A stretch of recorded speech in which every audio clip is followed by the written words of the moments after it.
What's up, guys? This is Alex with GuitarForce.com. As you can see, today we're going to take a look at Jimi Hendrix's version of Along The Watchtower. And this is not going to be a lesson note for notes. This is going to be just like we did with the Hey Joe, where I'm going to give you the main parts of the song, the rhythm guitar, and also I'm going to talk how you can approach the chord progression and how did Jimi approached this chord progression. I'm going to show you the different positions of the chord and also the different positions of the pentatonic, so you can actually come up with your own feels and licks and incorporate it into this song. But also I will give you 6 different feels that Jimi actually used during the studio recording of this song. If you would like to take it further and learn all the 4 solos of this song, the lesson is going to be available for purchase, and it's going to be a note for notes, all the 4 solos that are used on the studio version. The link is going to be in the description box down below, so if you're interested, go ahead and check it out. Also, speaking of Jimi Hendrix's style of playing, I have to mention this course that I have, which is called Get Experienced, which is it's concentrating on Jimi Hendrix's style of playing with tons of information that you can get on his approach, what he used, what scales, what chords and stuff like that. I will also leave the link in the description box down below, so if you're interested, go ahead and check it out. The tabs and the backing track are going to be available at GuitarForce.com, so please check that out as well. And the tuning for this song is going to be half step down on all the strings. For the sound, I was using the VST plugin Guitar Rig. I'm going to show you the picture of the preset right now, and while you are checking it out, I'm going to play you my low E string so you can tune up and play along with this lesson.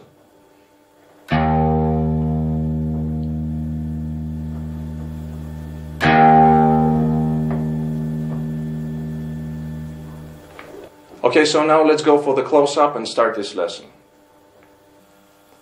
Alright, so the intro of the song, and actually throughout the whole song, there is a acoustic guitar which is playing in the background like a rhythm guitar. But obviously during live versions Jimi would play the electric guitar. And the intro itself goes like this.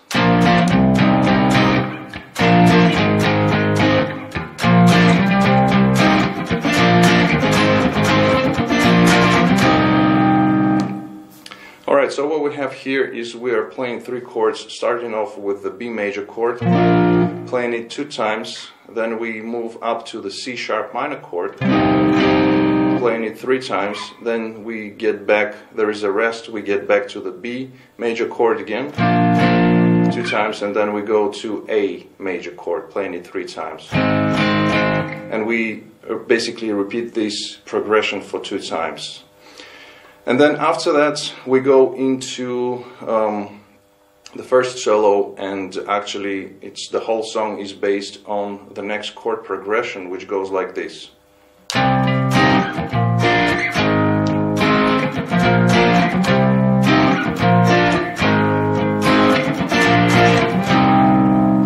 So now we're playing the same chords, but we're starting this section off with the C sharp minor now, going to B, to A, and back to B chord. And then again the whole thing is repeating from the C sharp minor chord. Now this is one way how you can play this chord progression. This is a rhythm guitar, by the way.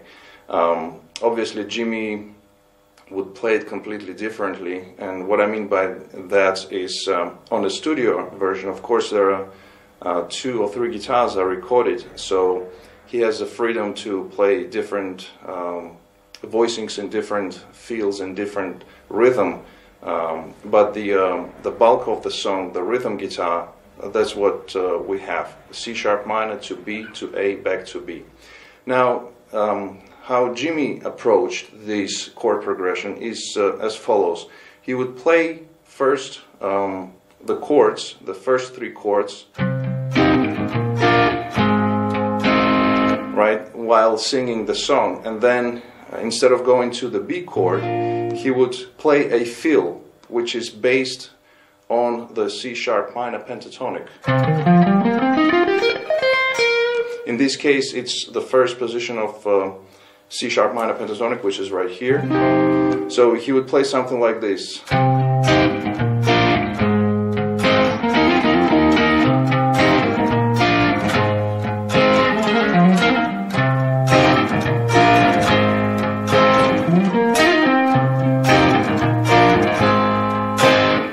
Okay, so as you can see, we play first of all 3 chords,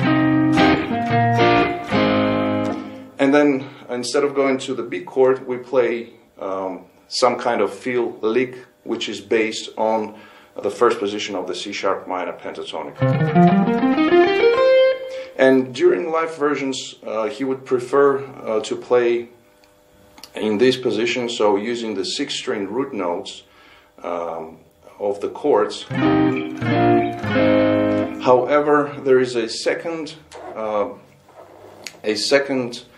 variation how you can play these chords in a different position. So it would be using the 5th string root note. So we have it right here. The C sharp minor, going to B, going to A, and B again. So he would play in the studio version a little bit differently, something like this.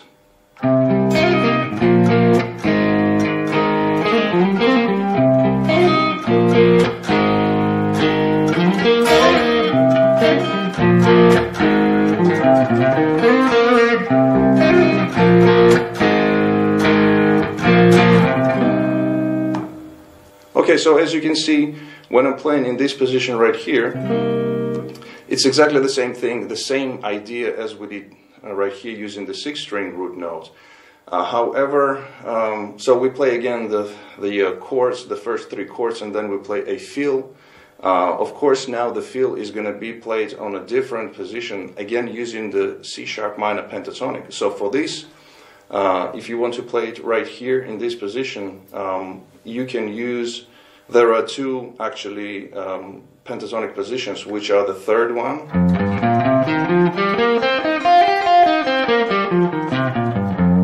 and the 4th one.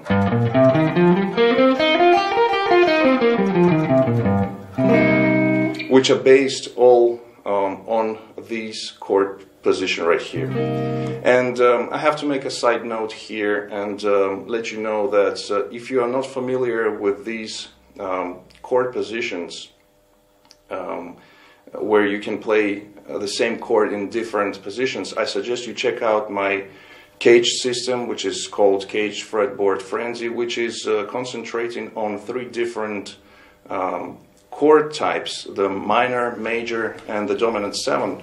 But above that, I also assign different pentatonic patterns to each of the chords. So that way I know when I play the chord, the appropriate pentatonic position. So I think it's very useful, especially for playing songs like that in the style of Jimi Hendrix, because I would say that 80–90% of the stuff that Jimi played is based on that, the appropriate chord shape and also the appropriate pentatonic position. So if you are interested, I would suggest you check out that lesson. The link is going to be also in the description box down below. So by knowing these chord positions and also the appropriate pentatonic positions over the chords, you can create your own licks and phrases based on the information that I've given you right now. You know, you don't have to follow, you don't have to play exactly like Jimi did. You can create your own licks and fills using these positions. So for example, you know, when playing here in this position,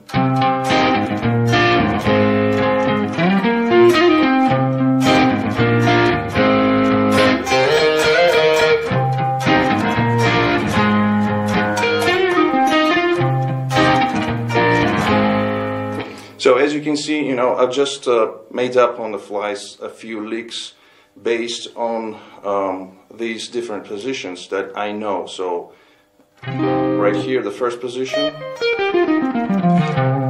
and a little bit of the second one as well. And you can add a different double stops, which are, again, if you know your pentatonic positions, you can use the double stops, and that's what actually Jimi used in this song and the other songs as well, using double stops a lot, like fourths and sixes, you know, creating different licks and phrases. The same idea would apply if you played in this position right here. Then of course you would have to know the, you know, these positions here of the pentatonics. And you can combine the two positions just like Jimi did, combining the third with the fourth, which is, you know, very useful shortcuts going from one position to the other. You know, and you can again use the double stops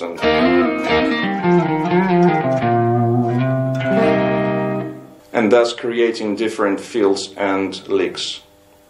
Okay, so now I'm going to show you 6 different fills that Jimi used during the studio version, and they are all going to be based on the 5th string root note and the 2 pentatonic shapes, the 3rd one and the 4th one. So we're going to be using these patterns. So here we go. The first one goes like this.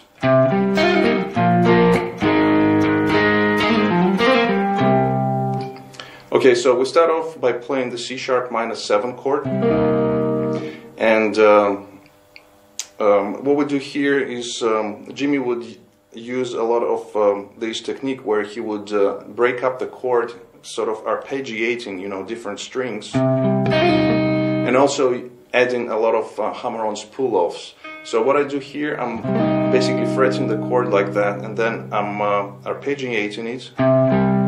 And then I play the hammer-on pull-off using my pinky on the B string, so between the 5th and 7th fret.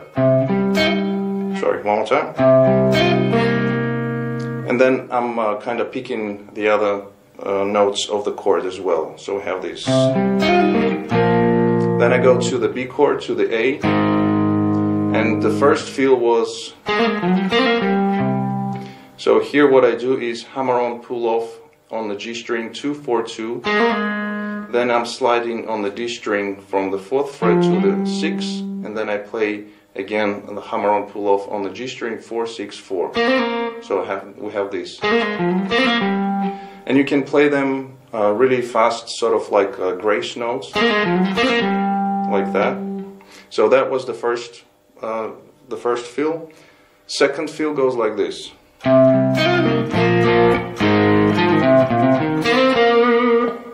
So again, kind of breaking up the chord, adding the hammer-on pull-off. You don't have to play hammer-on pull-offs every time, but you know, he would play it quite a bit in this song. So again, same idea. As we get to the A chord, we then play, which is pull-off on the D string 4 to 2, going to the 4th fret on the A string.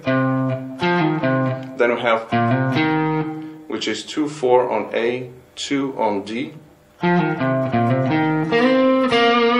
And then we have a slide from the 4th fret on the G string up to the 6th, and then we play 4th fret again. So we have this. Okay, fill number 3 goes like this.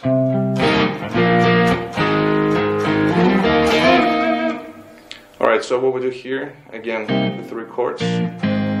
Then we have a slide on the D and the G strings from the 4th fret up to the 6th, hitting the double stop, which is G string 4th fret, B string 5th fret, then picking it one more time, sliding up 2 frets and back down to the initial double stop. So we have this.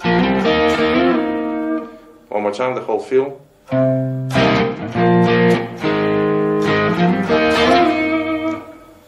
Okay, fill number 4 goes like this.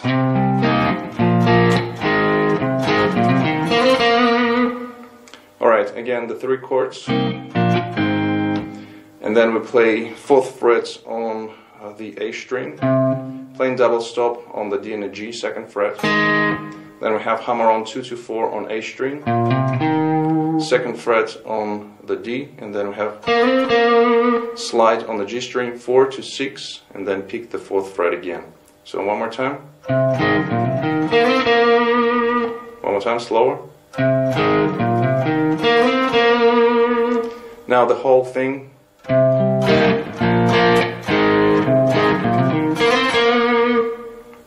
Fill number 5 goes like this.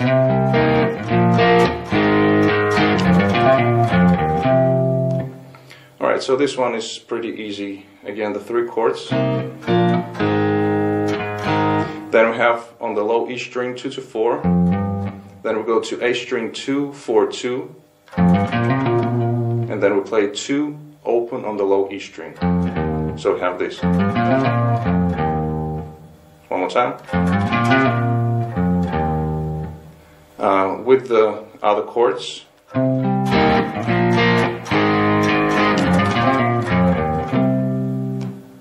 And the last fill number 6 goes like this.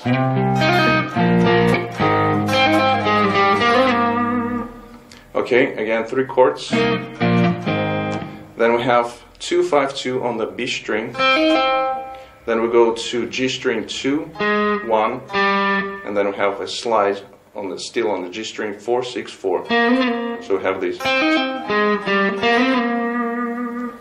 One more time, in the context of the chords, goes like this.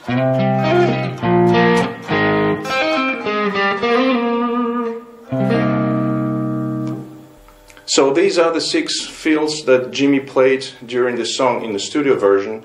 And like I said, you know, once you know the positions of the chords and the pentatonic positions as well, you can create all sorts of licks based on this information. And like I said, you can play it right here using the 5th string root note. Jimi would often play during live versions using these positions right here. So knowing your pentatonic positions would really help. One more last thing before we finish this lesson. For the outro part, during the studio version the song just fades out, so there is no outro part really. However, during live versions Jimi would often use the intro as the outro as well, so he would use the same thing. You know, this part. And a lot of times he would throw in different licks in between the chords, and that's how he would finish the song. Alright guys, so that was it for this lesson. Hope you liked it. If you want to purchase the full lesson, the link is in the description box down below. I hope you liked this lesson. Please give it a thumbs up if you liked it. Also comment, share, subscribe if you're new to my channel. Don't forget to visit GuitarForce.com for more guitar related stuff. In the meantime, I'll see you again. Take it easy, and as always, let the force be with you.